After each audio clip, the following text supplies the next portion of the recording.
सुप्रभात। देखिए छात्रों, आज हम यह मध्ययुगीन काव्य उसमें बाल लीला इस पद्य को देखने वाले हैं और इस पद्य के कवि संत सूरदास जी हैं।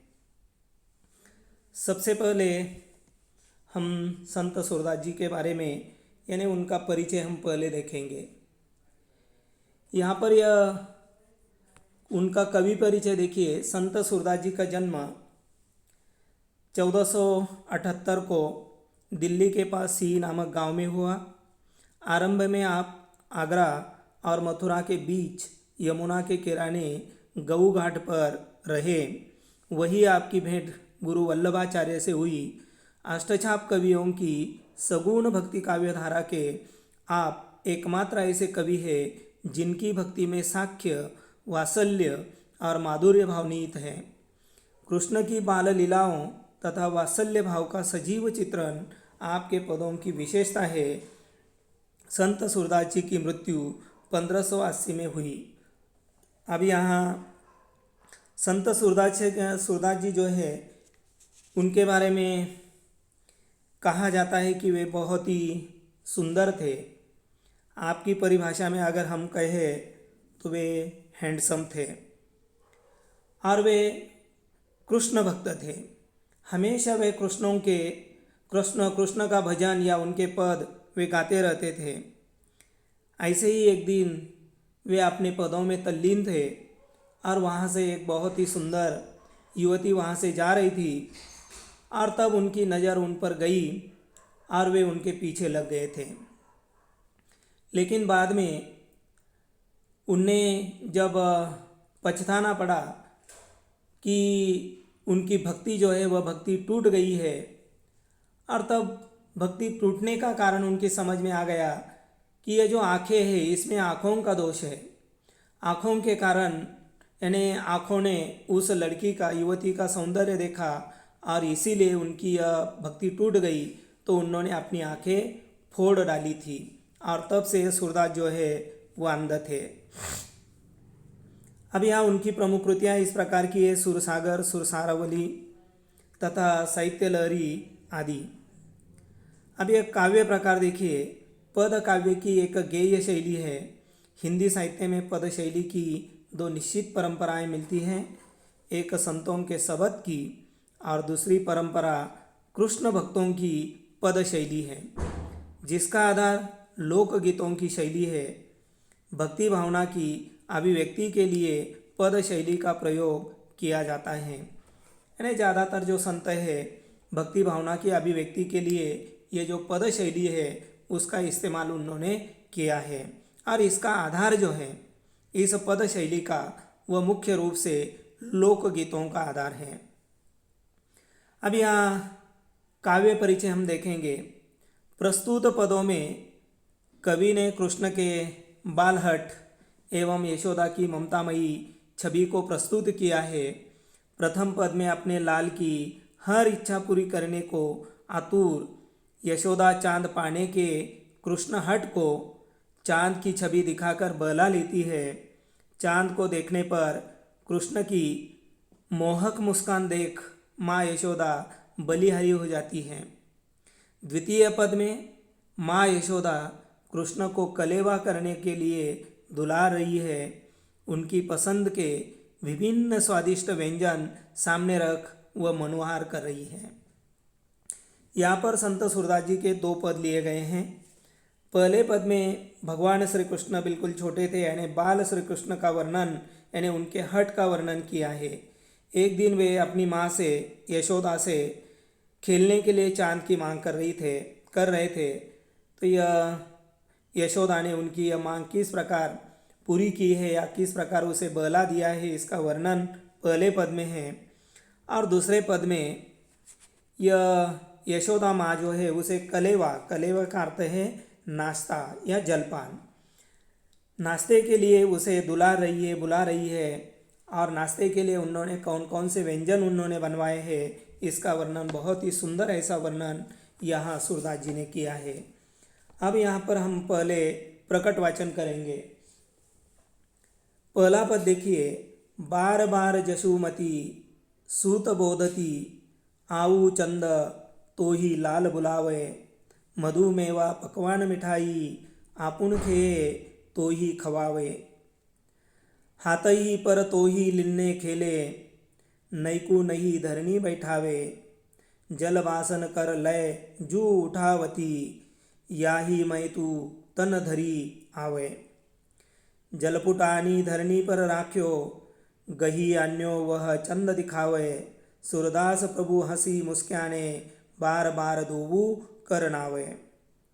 अब दूसरा पद देखिए, उठिए श्याम कलेवू कीजिए, मनमोहन मुख निखरत जी जय, खारी कदाक खोपरा खीरा, केरा आम ऊख रस सीरा, श्रीफल मधुर चिरंजी आनी, सफरी चिवरा अरुण खुबानी, घेवर फेनी और सुहारी, खोवा सहित खाऊ बलिहारी, रची पिराक लड्डू दधी आनो, तुमको भावत पुरी संधानो, तब तमोल रची तुम ही खवावो, सूरदास पनवारो पाओ। अब यहाँ पर पहला पद हम देखेंगे, उसमें से पहला पद, उसमें पहली दो पंक्तियाँ, बार बार जशुमती सुत बोधती, आऊ चंद तो ही लाल बुलावे, मधुमेवा पकवान मिठाई, आपुन खेये तो ही खवावे। अब यहाँ पर आपको पहले कठिन शब्दों को देखना होगा। कठिन शब्द बार बार यानी बार बार, जशुमती, जशुमती का अर्थ है यशोदा, सूत, सूत यानी बेटा पुत्र, लाल, हम लाल भी कहते हैं, तो इस प्रकार यह सूत, बोधती, बोधती का अर्थ है समझाती है, आऊ, आऊ यानी आना, चंद, चंद का अर्थ है चांद चंद्रमा, तो ही का अर्थ है तुम्हें, लाल, लाल यानी बेटा पुत्र, मधु, मधु का अर्थ मधुबाला नहीं, मधु का अर्थ है शहद, जिसे हम मराठी में मध कहते हैं, मेवा, आपको सबको मालूम है मेवा, बादाम, ये जो भी चीज़ें होती है वह मेवा। बाद में अपून, अपून यानी स्वयं, खेये, खेये यानी खाएंगे, तो ही यानी तुम्हें, खवावे, खवावे का अर्थ है खिलाएगा। अब यहाँ देखिए, मैंने पहले ही आपको बता दिया है कि पहले पद में बाल कृष्ण के बाल हट का वर्णन किया है, कृष्ण हट का वर्णन किया है। अब यह पहला पद देखिए, उसमें की यह पहली दो पंक्तियाँ, एक दिन यह बाल कृष्ण जो है उन्होंने अपनी माँ यशोदा से चांद की मांग की है खेलने के लिए। आपको भी मालूम है, आपको भी याद होगा, जब आप छोटे थे या अपने परिवार में भी हम देखते हैं छोटे बच्चों को बहलाने के लिए, अगर वह रोता है तो उसका मन बहलाने के लिए हम बाहर ले जाते हैं, आसमान की तरफ उंगली करके बता देते हैं वो देख चांदू मामा, इस प्रकार हम चांद की तरफ उसे देखने के लिए बाधित करते हैं और उनका मन बहलाने की चेष्टा करते हैं। लेकिन आज ये बाल कृष्ण जो है उन्होंने अपनी माँ से पूरी तरह से जिद की है, हट कर रहे हैं कि मुझे खेलने के लिए चांद ही चाहिए। तो ये यशोदा माँ ने किस प्रकार उसे समझाया है या किस प्रकार उनका मन बहलाया है, तो उसका बहुत ही सुंदर वर्णन यहाँ सूरदास जी ने किया है। बार बार जशुमती सुध बोधती, यशोदा माँ जो है अपने बेटे को चुप कराने के लिए, शांत कराने के लिए वह उसे बार बार समझा रही है, समझाती है। बार बार जशुमती सुत बोधती, सुत यानी बेटा पुत्र, उसे वह समझा रही है। और वह आगे कहती है, आऊ चंद तो ही लाल बुलावे, हे चंदा, हे चंद्रमा, तुम आ जाओ, तुम्हें मेरा लाल, मेरा बेटा तुम्हें बुला रहा है, इसलिए हे चंदा तुम आ जाओ। फिर आगे वह कहती है, मधु मेवा पकवान मिठाई, आपुन खे तो ही खवावे, फिर वह कहती है कि हे चांद, हे चंदा, मेरा लाल जो है वह शहद, मेवा, पकवान, मिठाई स्वयं भी खाएगा और तुम्हें भी खिलाएगा। इसलिए हे चंदा, तू मेरे बेटे के पास आ जाना। इस प्रकार वह चांद की तरफ उंगली करके अपने बेटे के सम्मुख वह चांद से बात कर रही है। इस प्रकार का वर्णन इन दो पंक्तियों में है। फिर आगे देखिए, हाथई पर तो ही लिन्ने खेले, नैकू नहीं धरनी बैठावे, जलवासन कर लय जू उठावती, याही मैं तू तन धरी आवे। अब यहाँ पर पहले कठिन शब्द देखिए। यहाँ पर यह कठिन शब्द जो है वह हाथई, हाथई का अर्थ होता है हाथ पर, लिन्ने, लिन्ने का अर्थ है लेकर, नैकू, नैकू का अर्थ है जरा भी नहीं, नैकू जरा भी नहीं, धरनी यानी धरनी, धरती, बैठावे, बैठावे का अर्थ है यानी बिठाना। बाद में जल बासन, जल यानी पानी, बासन यानी बर्तन, जल बासन यानी पानी का बर्तन। कर, कर का अर्थ है हाथ, लय, लय का अर्थ है लेकर।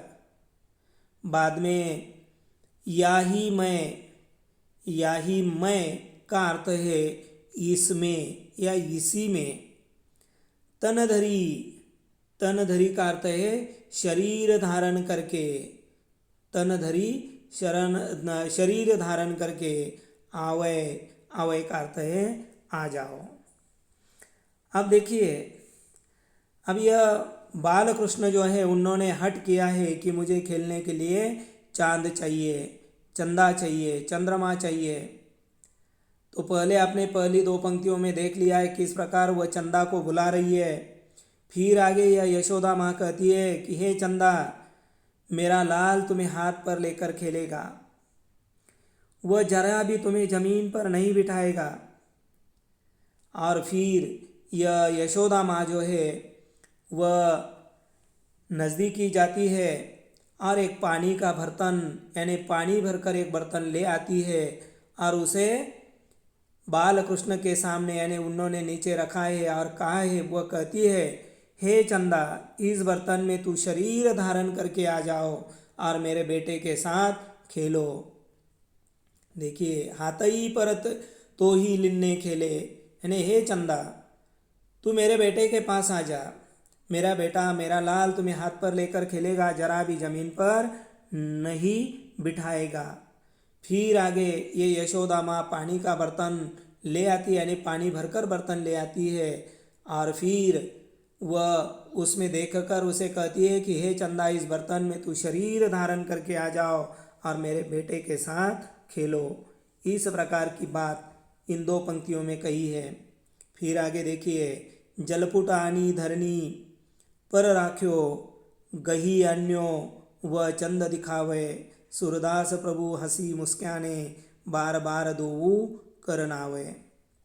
जलपुट, जलपुट का अर्थ होता है थोड़ा पानी, जलपुट यानी थोड़ा पानी, आनी यानी लाकर, बाद में राखो, राखो का अर्थ है रखा, बाद में गही, गही यानी पकड़कर, और अन्यों का अर्थ है ले आई और दिखावे का अर्थ है दिखाती है।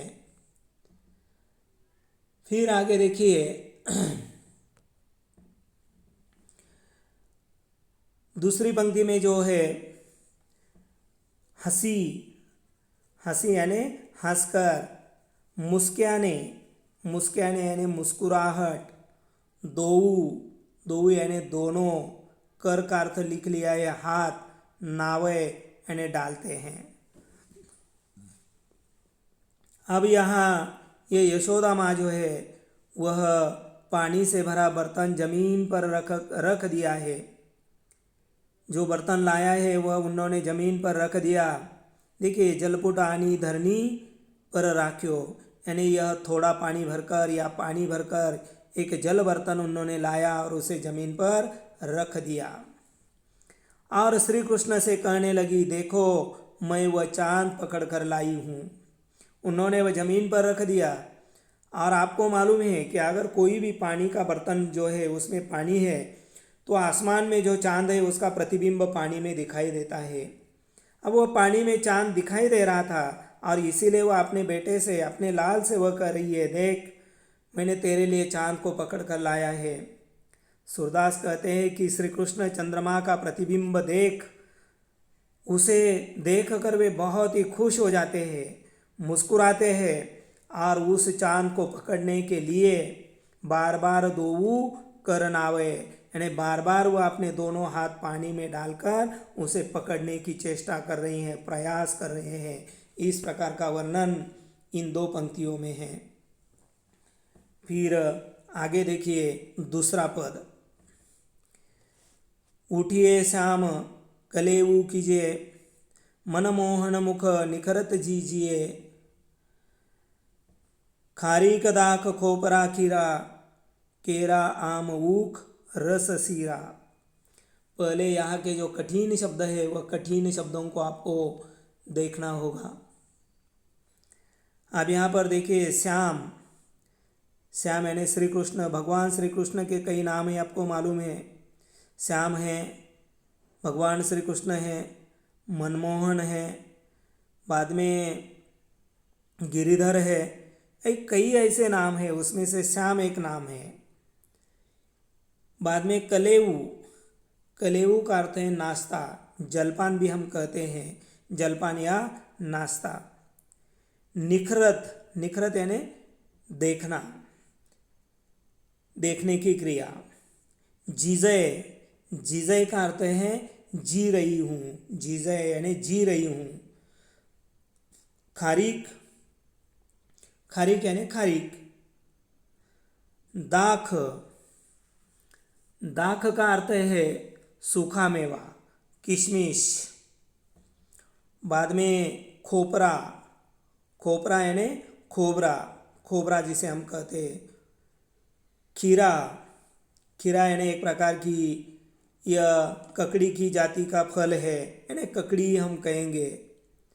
बाद में केरा, केरा यानी केला।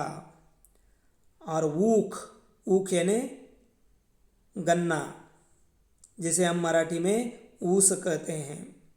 सीरा, सीरा यानी शीरा। अब यहाँ दूसरे पद में यह कलेवा करने के लिए ये यशोदा माँ अपने लाल को, अपने बेटे को बुलाती है, इस बात का वर्णन उन्होंने किया है। अब यह माता यशोदा जो है भगवान श्री कृष्ण की मनुहार कर रही है, उसे बार बार बुला रही है, कहती है, हे कृष्ण, हे मेरे लाल, तुम उठिए, कलेवा करने का समय हो गया है, इसीलिए पहले कलेवा कर लीजिए, नाश्ता कर लीजिए।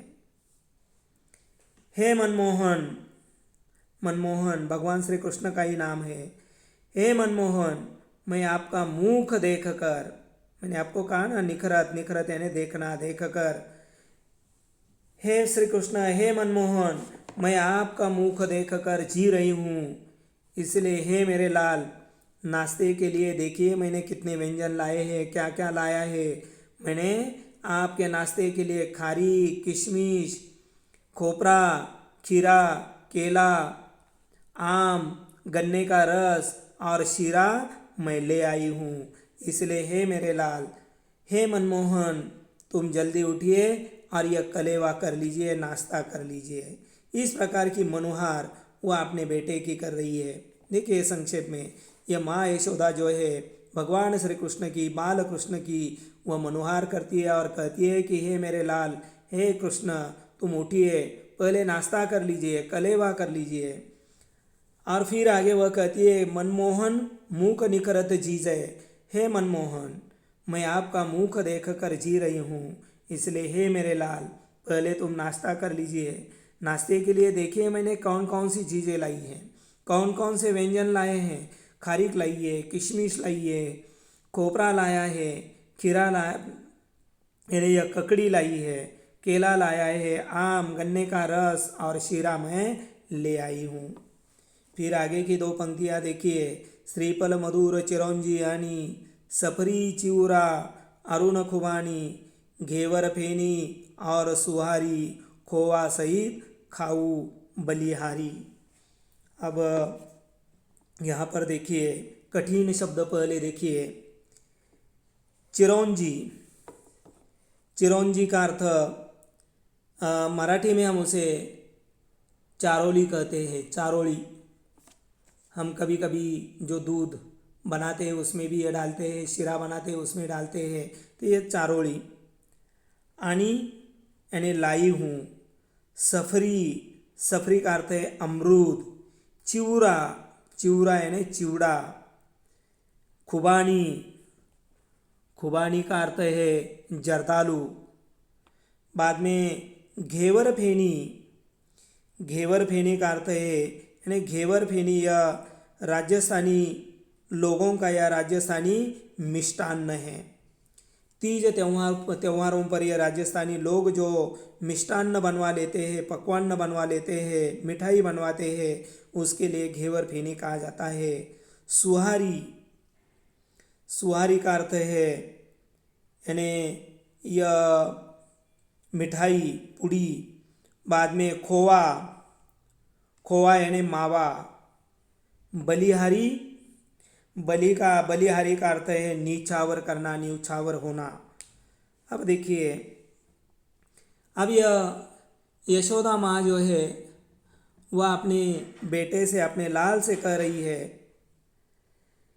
कि तुम्हारे लिए, देखिए तुम्हारे लिए नारियल का पानी मैं ले आई हूँ, हे मेरे लाल, हे कृष्ण, मैं तुम्हारे लिए नारियल का पानी ले आई हूँ। देखिए, श्रीफल मधुर चिरौंजी आनी, श्रीफल यानी श्रीफल का पानी मैं ले आई हूँ, चिरौंजी यानी यह चिरौंजी ले आई हूँ, साथ में अमरूद, चिवड़ा, ये सारी चीज़ें मैं ले आई हूँ। इतना ही नहीं, तो ये जर्दालू जो है वह लाल कलर का होता है, लाल लाल जर्दालू, घेवर की फेनी, मिठाइयाँ लाई हूँ, इतना सारा मैं ले आई हूँ। फिर आगे वह कहती है, तुम उन्हें खावे यानी खवे के साथ खा लेना, मैं तुम पर बलिहारी यानी न्यौछावर हो जाऊं, इसलिए हे मेरे लाल, पहले तुम कलेवा कर लीजिए। देखिए, वह अपने लाल से, अपने बेटे से कहती है कि देखिए, मैं तुम्हारे लिए नारियल का पानी ले आई हूँ, मैं तुम्हारे लिए मीठी चिरौंजी ले आई हूँ, साथ ही मैंने अमरूद भी लाया है, चिवड़ा लाया है, लाल लाल रंग का जर्दालू लाया है। यह राजस्थानी लोगों की जो यानी जो मिठाई है वह मिठाई मैं ले आई हूँ, तुम उन्हें खवे के साथ खा लेना।